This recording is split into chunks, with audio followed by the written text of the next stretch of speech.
세상에서 가장 값진 선물이 있다면 바로 창조주 하나님께서 피조물인 인간에게 주신 그런 선물일 것입니다.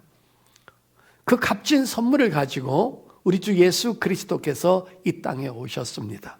그래서 자기가 십자가에 몸짓고 피 흘려 죽으심으로 인류의 대속 제물로 하나님 앞에 드림으로 말미암아 우리 인간들에게 구원을 선물로 주신 줄 믿습니다. 그 선물로 주신 거 그냥 그대로 받으면 되는데 유대인들처럼 자꾸 따지니까 나는 그 선물 필요 없고 예수 선물 필요 없고 나는 율법을 지켜서 구원받겠다고 하니까 그러니까 멸망당하는 것입니다. 그냥 수가성 여인처럼 그대로 선물 주러 왔다 그러면 그대로 받으면 그날로 그 사람은 구원받는 것입니다. 믿으시면 아멘. 자, 우리 주님이 인류에게 주신 선물을, 값진 선물을 두 가지를 갖고 왔는데 하나는 제사함과 구원의 선물입니다. 제사함과 구원은 그냥 연결되어 있는 것이죠. 제사함을 받아야 구원을 받고 구원받은 사람은 제사함을 받은 거기 때문에 제사함과 구원은 하나라는 거죠. 그래서 아까 에베소서 2장 8절에 보면 너희가 얻은 이 구원의 선물은 은혜로, 공짜로, 선물로 받은 거지. 그 은혜를 받는데 네가 구원받는데 네 행위 자꾸 첨부하지 말라는 것입니다. 믿으시면 아멘. 자, 오늘은 두 번째입니다. 오늘 우리 주님께서 우리에게 값진 선물을 또 하나를 가지고 왔는데, 자, 보겠습니다. 38절을 보겠습니다. 베드로가 이르되 너희가 회개하여 각각 예수 그리스도의 이름으로 세례를 받고 죄사함을 받아라. 그리하면 성령을 선물로 받으리니. 아멘. 여러분, 우리 주님께서 우리에게 주신 두 번째 선물이 바로 성령님이십니다. 자, 이런 말씀을 전하면 세상 사람들은 우리한테 미쳤다고 하지 않겠어요? 아파트를 선물을 받는다든지 건물을 선물 받는다든지 부모가 죽을 때 유산을 선물 받으면야 좋지만 성령을 선물로 받았다고 하니까 우리 그렇게 별 볼일 없는 사람으로 보는 겁니다. 여러분, 성령이 눈에 보입니까? 우리가 회사 승진하는데 도움이 됩니까? 토플 보는데 이익이 돼요? 아무것도 안 되잖아요, 여러분.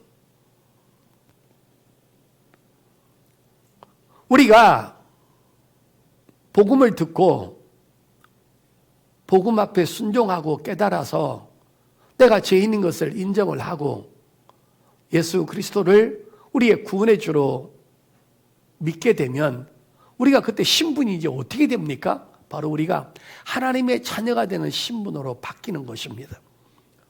요한복음 1장 12절에 보면 영접하는 자, 그 이름을 믿는 자들에게는 하나님의 자녀가 되는 권세를 주었다고 그랬습니다. 그러니까 우리가 예수 믿고 구원받는 순간에 우리는 신분이 하나님의 자녀가 되는 것입니다. 재벌들 자녀만 되고 정치인들 자녀만 되고 대통령 자녀만 돼도 세상에서 알아주는데 우리는 하나님의 자녀가 되었다고 해서 세상 사람들이 알아주는 건 아닙니다. 그런데 우리를 부러워하는 존재가 있는데 천군 천사가 우리를 부러워하죠. 그들은 종으로 심부름꾼으로 부름받았잖아요. 이 땅에 있는 동안에는 우리보다 조금 나을지 모르지만 육체가 없기 때문에 고생을 안 하죠. 그러나 우리가 천국에 갔을 때는 천사는 바로 우리 밑에서 우리를 돌봐주는 시다바리 역할을 하는 겁니다. 천사들은 엄청 부러워하는 거예요. 돈이 생기는 것보다 훨씬 귀한 거라는 것이죠. 자, 그런데 이제 좀 잘 들어보시길 바랍니다. 우리가 하나님의 자녀가 되는 순간에 잘 들으십시오. 보혜사 성령께서 내 영혼과 내 마음속에 내주하십니다.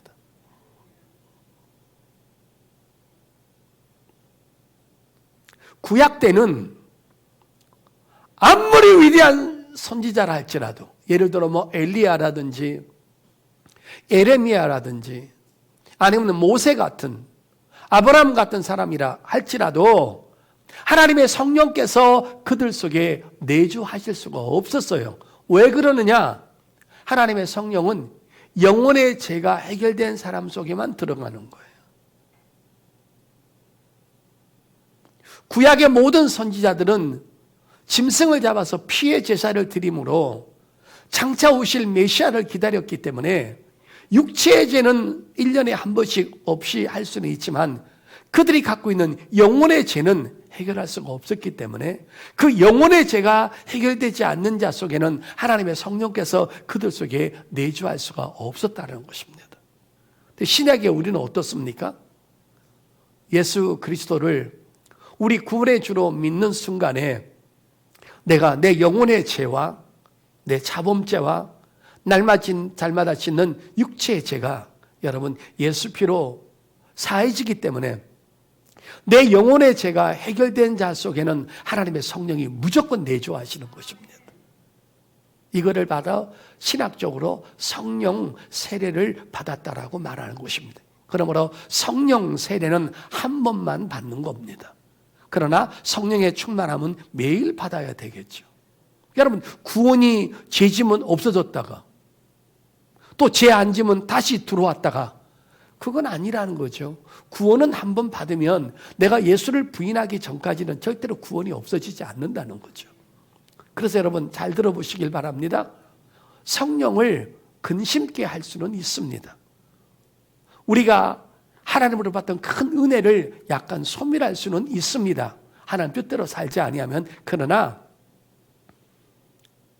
성령을 몰아내거나 우리는 성령을 해방하는 죄는 짓지 않습니다. 여러분, 성령을 해방한다는 말은 복음 자체를 믿지 않는 사람을 말하는 것입니다. 여러분, 이해가 되십니까, 여러분? 네, 우리 성도들은 충분히 이해가 되시리라 그렇게 생각을 합니다. 자, 예수님께서 예수 믿고 구원받은 자들에게 가장 값진 선물, 고귀한 선물은 바로 성령님을 우리한테 보내주신 것입니다. 그래서 여러분 38절에도 베드로가 이르되 너희가 회개하여 각각 예수 그리스도 이름으로 세례를 받고 제사함을 받으라. 제사함 받은 사람에게 오는 거예요. 그리하면 성령을 선물로 받으리라. 성령을 선물로 주셨다고 막. 아까 오전에 구원을 선물로 주신 것처럼 하나님의 성령도 선물로 주시는 것입니다. 믿으시면 아멘. 우리가 성령을 받으려고 무슨 행위로 어떤 짓을 해서 받는 게 아닙니다. 이건 전적인 주님이 보내신 선물인 줄 믿으시길 바랍니다. 자, 그래서 예수님 마지막 설교가 뭡니까? 자, 보십시오. 요한복음 16장 9절입니다. 예수님의 마지막 선물이 바로 이거를 보내주겠다는 거 아니에요? 자, 요한복음 16장 7절 찾으셨으면 아멘. 그러나 내가 너에게 실상을 말하노니 내가 떠나가는 것이 너희에게 유익이라. 내가 떠나가지 아니하면 보혜사가 너에게로 오시지 아니할 것이요 가면 내가 그를 너에게로 보내리니 그러죠. 여러분, 예수님께서 왜 십자가에서 죽으셔야 되는지 아세요? 물론 제사함을 주시기 위해서 죽으신 거죠. 예수님께서 제사함을 주시기 위해서 죽으시고 그분이 3일 만에 부활하시고 그래야 그분이 죄가 없다라는 증거고 우리도 구원이 보장되는 거죠. 예수님 부활 안 하시면 우리 가망성이 없는 겁니다. 자, 그런데 예수님 십자가에서 죽으시고 3일 만에 부활하시고 이 땅에 40일 동안 계시다가 복음을 확실히 증거하신 다음에 하늘로 승천하셔서 하나님 우편 보좌에 앉아 계시는데 10일 만에 하나님의 성령을 보내주셨죠. 그러니까 주님이 승천하지 아니하면 성령님이 오시질 수가 없다라는 것입니다. 이게 계산이 그렇게 되는 거예요. 그러니까 우리 예수님은 우리의 제사함과 구원뿐 아니라 성령을 보내주시기 위해서 예수님은 반드시 승천하시고 하나님 우편 보좌에 앉아 계시고 그리고 예수 이름으로 우리에게 성령을 보내주셔야만 되는 것입니다. 그래서 내가 성령을 기다리라고 말하지 않습니까?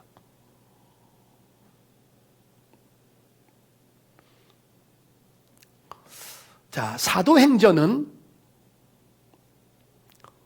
예수의 증인들인 사도들이 걸어간 그 발자취를 기록했다고 해서 사도행전이라 그래요. 그런데 요즘 아주 유식하고 지혜로운 목사님이 그 성령의 역사는 2000년부터 전부터 지금까지 또 앞으로도 주님 재림하시는 그날까지 성령의 역사는 끝나지 아니하고 계속적으로 이어진다고 해서 진행형을 써서 뭐라고 했냐면 성령 행전이라고 하는 분들도 계신다 이 말이에요. 틀리지 않았다는 거죠. 여러분, 성령의 역사는, 성령의 은혜는 지금도 진행 중인 걸 믿으시길 바랍니다. 방언이 끝났나요? 지금도 역사가 일어나죠. 병고침이 끝났나요? 지금도 역사가 일어나는 거죠. 그렇기 때문에 사도행전은 바로 성령 행전으로 보는 분도 계세요. 왜? 성령의 역사는 끝인 적이 없기 때문인 것입니다. 여러분, 구약에도 성령님이 역사하셨어요. 그러나 구약의 성령님은 사람들 바깥에서 역사하셨고, 신약의 성령님은 우리 안에서도 역사하고 바깥에서도 역사하시는 분이기 때문에 성령의 행진은 지금도 이어지고 있음을 믿으시기를 바랍니다. 오늘 저는 성령께서 일하시는 것들이 무궁무진하고 수도 헤아릴 수 없지만은 오늘 대표적으로 한 가지, 과연 성령님은 어떤 아름다운 사역과 어떤 일을 하시면서 우리 사람들에게 아름다운 유익을 주는지 성령의 사역 중에 가장 중요한 한 가지를 여러분에게 소개해 드리려고 하는 것입니다. 자, 여러분, 성령의 사역은 너무 많아요. 복음을 전달하는 사역, 그 복음을 깨닫게 하는 사역, 그 다음에 그 복음을 믿게 하는 사역, 그 다음에 마음을 부드럽게 해서 하나님 아버지 앞에 순종하게 하는 사역, 이름 말할 수 없는 그런 사역들이 많이 있죠. 자, 그런데 오늘 시간상 다 설명을 못하고 오늘 가장 중요한 사역 하나를 소개하려고 합니다. 그건 바로 이런 것입니다. 사람을 변화시켜서 주님의 일꾼으로 만드는 사역이 성령의 사역이라는 겁니다. 이건 성령님이 하시는 일 중에 가장 가치 있는 일이고 가장 찬란한 사역이라는 것입니다. 가장 위대한 사역이고 하나님 앞에 가장 존귀한 사역, 이 사역을 바로 성령님이 하시는 것입니다. 여러분, 사람을 변화만 시킨 다음에 주님의 일꾼으로 만들지 아니하면 그 사역은 찬란한 사역이라고 볼 수 없어요. 근데 하나님의 성령은 우리 인간을 변화시킨 것으로 끝나지 않고 성령의 후원을 입고 성령의 능력을 힘입어서 삼위일체 하나님 앞에 헌신할 수 있도록 주님의 일꾼으로 만드는데 성령님은 우리에게 지금도 역사하고 있음을 믿으시기를 바랍니다. 그리스도인들에게 최고의 소망은 성령님이십니다. 성령 하나님만이 죄로 파괴된 아름답지 못한 성품들을 아름답게 변화시켜서 주님의 일꾼으로 새로운 작품을 만드는데 쓰임받도록 바로 뒤에서, 앞에서, 옆에서 성령께서 역사하신다는 것이죠. 성령이 아니고는 죄로 말미암아 파괴된 인간이 절대로 아름답게 새로운 존재가 될 수 없다는 것을 우리는 인정해야 되고 믿으시기를 바랍니다. 그렇기 때문에 우리는 금이 생기는 것보다, 돈이 생기는 것보다, 명예가 생기는 것보다, 세상에 권력이 생기는 것보다 성령의 아름다운 역사가 우리한테 계속 비춰져서 나라외금 아름다운 사람으로, 새로운 사람으로 만들어져서 내 남은 삶을 하나님 앞에 헌신하는 삶으로 바뀌어지는 것이 가장 아름다운 삶인 것을 믿으시기를 바랍니다. 성도 여러분, 성령님은요, 우리에 대하여 미래에 대해서 관심이 있어요. 당장은 변화되지 않고 당장은 값어치가 없는 존재들 같지만은 세월이 지난 다음에 성령의 손에 붙잡힌 사람들마다 변화되지 않고 쓰임받지 못한 사람이 단 한 사람도 없습니다. 그 대표적인 역사가 바로 주님의 제자들입니다. 성도 여러분, 누가복음 6장, 마가복음 3장에 보면 우리 예수님께서 주님의 제자들을 선택하려는데 밤이 맞도록 기도하셨다고 그랬습니다. 앞으로 자기와 함께 복음을 전해야 될 귀한 하나님의 사람들을 우리 주님이 뽑으셔야 되는데 밤새도록 기도한 다음에 거기 뭐라고 나와 있냐면 주님의 마음에 합한 사람, 자기가 원하는 사람을 부르셨다라고 성경은 분명히 말씀하고 있습니다. 그런데 주님께서 뽑으신 12 제자가 과연 우리가 볼 때 인격적으로, 성품적으로 과연 합당했습니까? 절대 그렇지 않죠, 여러분. 그래서 여러분, 예수님께서도 요한복음에 보면 베드로한테 뭐라고 그랬어요? 네가 장차 하나님의 일을 크게 할 것이다 그랬지, 너 지금 당장 그렇게 할 것이라고 말하지 않았습니다. 하나님의 성령은 우리의 미래의 가치를 더 가치 있게 본다는 것입니다. 사람들은 오늘 실수하고 오늘 무능하고 오늘 잘못되면 저거는 가치 없다라고 생각하지만 성령님은 그렇지 않아요. 오늘 너무 무가치하고 오늘 너무 쓸모없이 보이고 오늘 너무 다듬어지지 않는 것 같아도 하나님의 성령께서 그에게 은혜를 부어서 얼마든지 가치 있는 원석으로 만든다는 것을 믿으시기를 바랍니다. 자, 이제 예수님의 제자들이 첫 번째 예수님을 따라다니고 심지어는 3년 반 될 때까지 그렇게 아름답게 변한 사람이 별로 없다라는 거예요. 언제 변했어요? 나중에 성령 받은 다음에 변하기 시작했잖아요. 자, 그러면 성령 받기 전에 예수님과 함께 3년 반 동안을 따라다니면서 복음 전하고 귀신 쫓고 능력 행하고 예수님과 같이 먹고 마시고 자고 그렇게 했는데도 이들은 변하지가 않았어요. 자, 변하지 않는 모습들을 제가 하나씩 소개해 볼 테니까 한번 들어보세요. 다 성경에 기록되어 있거든요. 자, 여러분, 첫 번째로 저 한번 보세요. 성경 찾지 말고. 마태복음 20장에 보면 우리 예수님께서 3년 동안의 공생애를 마치고 이제 예루살렘 사역으로 하기 위해서 예루살렘에 올라갑니다. 이해되시죠, 여러분? 이제 예수님은 마지막 6개월은 예루살렘 사역이거든요. 거기서 복음 전하시다가 그분은 십자가에서 달려 돌아가십니다. 사람들이 예수님이 올라오는 걸 보고 종려나무 가지를 들고 호산나 호산나 호산나 다윗의 자손이여 그랬어요. 이 호산나란 말은 무슨 뜻입니까? 우리를 구원하소서라는 뜻이에요. 종려나무 가지를 막 흔들면서 호산나 다윗의 자손이여 우리를 구원하소서, 우리를 구원하소서. 그러니까 유대인들은 예수님을 육적 메시아로 알고 있었던 거예요. 뭐예요? 로마에서 구원하소서, 가난에서 구원하소서, 이 고통당하는 삶 환경에서 구원하소서. 그래서 육적 메시아로 호산나 호산나 그렇게 했던 거예요. 그런데 문제는 예수님의 제자들도 마찬가지였어요. 죽지 말라는 거예요. 예수님이 죽어야만이 인류가 구원받는데 베드로는 붙잡고 죽지 말라고 그랬어요. 그 다음에 더 중요한 게 뭡니까? 마태복음 24에 보면 세베대의 아들이 누구예요? 요한과 야고보잖아요.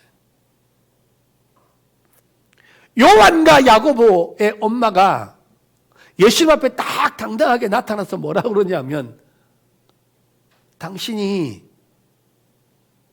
새로운 나라를 건설하면 내 두 아들 요한과 야고보가 직장도 다 포기하고 주의 일에 애썼으니까 하나는 자의정, 하나는 우의정, 하나는 예수님 오른편에, 하나님 예수님 왼쪽 손에 오른손에 우리 두 아들 세워주세요. 주님을 따라다녔던 예수님의 제자들도요, 그 마음속에 욕망으로 가득 차 있었어요. 근데 우리는 어떻겠어요, 여러분? 그래서 우리가 애지간한 실수를 해도 주님은 그렇게 큰 충격 받지 않으셔요. 우리 그런지 알고 우리 다 불렀으니까. 예수님 제자들은 예수님과 함께 3년을 있었는데도 못 깨달은 거예요. 아직도 육적 메시아, 자기의 삶의 욕구를 채우는 정도로 예수님 따라다녔고, 그 다음에 베드로는 예수님 붙잡고 죽지 말라고 했고, 그래도 안 돼서 주님 끌려가니까 3번이나 예수님 침 뱉고 저주하고 부인하고, 이게 예수님 제자들의 모습입니다. 그 다음에 여러분, 세베대의 아들 요한 야고보, 지금 자기 엄마가 예수님 찾아봐서 하나는 오른편에 하나는 왼편에 쓰임 달라고 했던 그 요한 야고보 성질 한번 볼까요? 성질 더럽습니다, 여러분. 더러울 정도가 아니라 혈기가 오만방자하고, 그 내용 여러분 잘 아시죠? 자, 누가복음 9장 보세요. 이 얼마나 못돼 먹고 막대 먹었는가. 이게 예수님의 제자들 모습이에요, 여러분. 누가복음 9장 51절 찾으셨으면 아멘. 예수께서 승천하실 기약이 차감해 예루살렘을 향하여 올라가기로 굳게 결심하고 사자들을 앞서 보내심에 그들이 가서 예수를 위하여 준비하려고 사마리아인의 한 마을에 들어갔더니, 예수께서 예루살렘을 향하여 가시기 때문에 그들이 받아들이지 아니한지라 제자 야고보와 요한, 이게 지금 세베대 아들 아닙니까? 이를 보고 이르되 주여 우리가 불을 명하여 하늘로부터 내려 저들을 멸하라 하기를 원하시나이까. 여러분 저 보세요. 예루살렘으로 올라가다가 날이 저물어서 사마리아에 좀 들렸는데, 거기 가가지고 좀 여간방 얻어서 제자들과 예수님 좀 주무시려고 했는데, 사마리아인들이 딱 보니까 옷을 보니까 유대인들인 거예요. 유대인들은 사마리아인을 개같이 취급하고 인격 모독을 있는 대로 하고 사람 취급 안 하잖아요. 그들 만나면 손 탁탁 들고 손 씻고 그러잖아요. 인간 취급 안 하잖아요. 그런 인간들이 지들 급하다고 방을 달라고 하니까 안 줬단 말이에요. 그러니까 막 얼마나 혈기가 많은지 당장 차라리 그냥 주님 저것들 좀 손 좀 봐주세요 이래야 될 텐데, 잠깐만요 주님, 저것들은요 하늘에서 벼락을 쳐가지고 머리를 다 태워서 꼬실러서 죽여야 됩니다. 이게 제자의 모습입니까? 이게?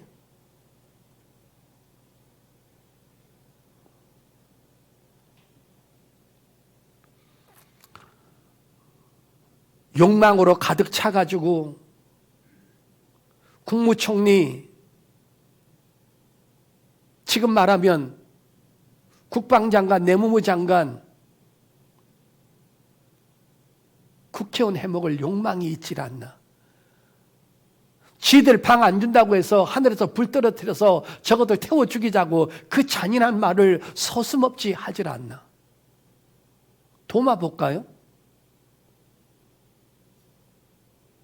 부활하신 주님을 그렇게 봤다고 얘기를 해도 의심이 그렇게 많아가지고, 나는 내 눈으로 보지 않고는 난 예수 안 믿어.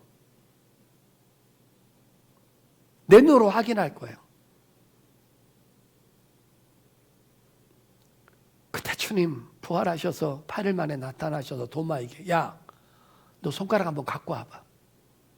여기 한번 찔러 봐봐.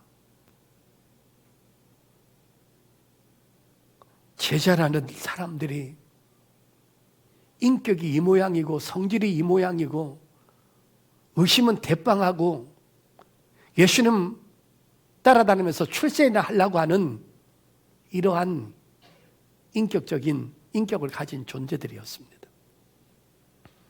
이렇게 처음에는 다 무능했고 보잘것 없다라는 것을 우리 성경은 말해주고 있습니다. 자, 그런데 여러분,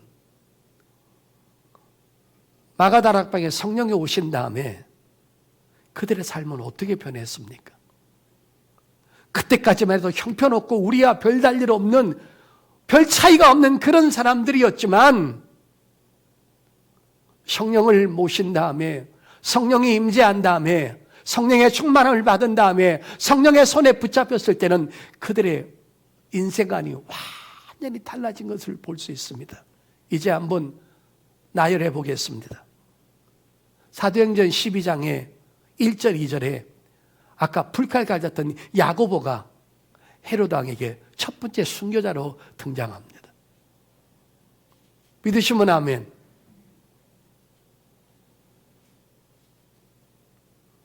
도마는 인도까지 내려가서 복음 전하다가 순교했다라고 전설에 말해주고 있습니다.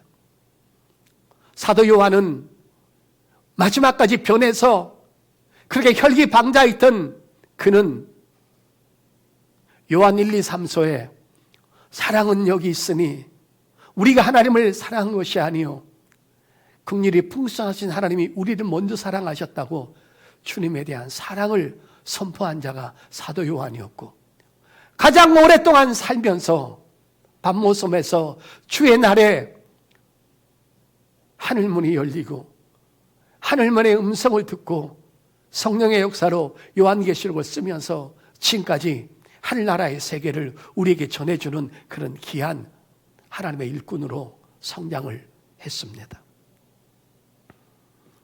도마도 그랬습니다. 베드로는 예수님을 3번씩이나 부인하고, 또 마태복음, 마가복음, 누가복음에 보면 예수님 십자가에 달리기 전에 모든 제자들이 하나도 남기지 않고 전부 다, 어떤 제자는 너무 급해가지고 옷을 다 벗어놓고 도망갔다라고 성경은 말해주고 있습니다. 그랬던 자들이 전부 다 예수님 앞에 헌신하고, 가룟 유다를 빼놓고는 전부 다 하나님 앞에 순교하는 그런 사람으로 발전시켜 놓은 것입니다. 자, 누구 손에 붙잡힌 겁니까? 성령의 손에 붙잡힌 것입니다. 여러분, 도둑놈 오네시모를 보십시오. 주인 거를 띄어먹고 도망가서 주인을 배신하고 주인의 돈을 띄어먹었던 그가 결국은 나쁜 짓 하다가 감옥에 가서 거기서 누구를 만납니까? 사도 바울을 만납니다. 빌레몬서 1장 열겠습니다. 어떻게 변했는가? 빌레몬서 1장 10절 찾으셨으면 아멘. 갇힌 자 중에서 낳은 아들 오네시모를 위하여 내게 간구하노라. 그가 전에는 내게 무익하였으나 이제는 나와 내게 유익함으로 내게 그를 돌려보내느니 그는 내 신복이라. 사도 바울의 복음 전하는 사람의 신복이 됐습니다. 그를 내게 머물러 있게 하여 내 복음을 위하여 갇힌 중에서 내 대신 나를 섬기게 하고자 하나 다만 내 승낙이 없이는 내가 아무것도 하기를 원하지 아니하노니 이는 너의 선한 일이 억지같이 되지 아니하고 자유로 되게 하려 함이라. 아마 그가 잠시 떠나게 된 것은 너로 하여금 그를 영원히 두게 함이러니 이후로는 종과 같이 대하지 아니하고 종 이상으로 곧 사랑받는 형제로 둘 자라. 내게 특별히 그러하거든 하물며 육신과 주 안에서 상관된 내게랴. 그러므로 내가 나를 동역자로 알진대 그를 영접하기를 내게 하듯 하고 그랬죠. 여러분, 돈이나 훔쳐먹고 주인에게 사기나 치고 이리저리 돌아다녔던 그가 갇힌 자 중에서 사도 바울을 만나서 사도 바울이 전해주는 성령의 복음을 듣고 그는 깨닫고 깨어지고 부서지고 박살이 나서 바울의 동역자가 되는 귀한 일꾼으로 만들어졌습니다. 이런 것을 보면 여러분, 아직까지 여러분이 기도하는 사람이 아직까지 돌아오지 않고 또 여러분 주위에 아직까지 좀 덜 변화된 사람이 있다 할지라도 우리는 그 사람을 포기하거나 그 사람은 안 된다고 우리는 단정지으면 안 됩니다. 하나님의 성령은 하루아침에 한순간에 변화시킬 수 있고 하나님 복음으로 깨뜨릴 수 있는 능력을 갖고 계신 것을 믿으시기를 바랍니다.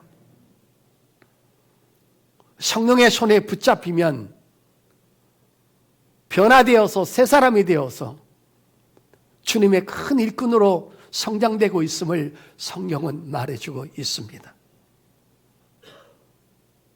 미움이 가득한 사람을 사랑의 사람으로 바꿀 수 있습니다.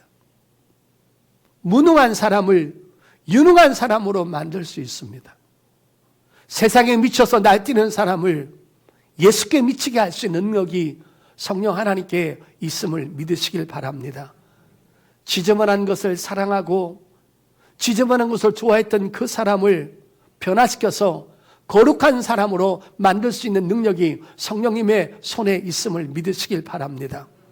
혈기꾼을 온유한 사람으로 만들 수 있습니다. 교만한 사람을 겸손한 사람으로 만들 수 있습니다. 나를 위해서 살던 사람을 주님의 영광을 위해서 살 수 있는 사람으로 만들 수 있습니다.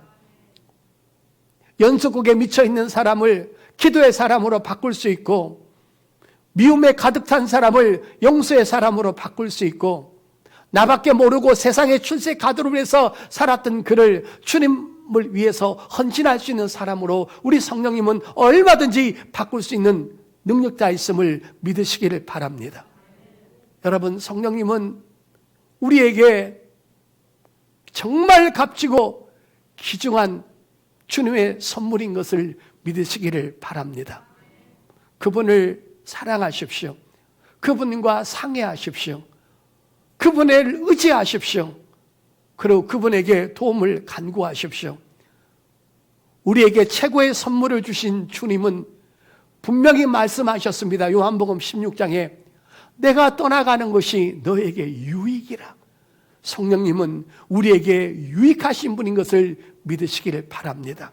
그분은 안 되는 것이 없습니다. 그분은 못하는 것이 없습니다. 그분의 손에 붙잡히면 우리 모두가 새로운 인생으로 탈바꿈해서 주님을 위해서 헌신할 수 있는 일꾼으로 바뀌어지는 줄 믿습니다.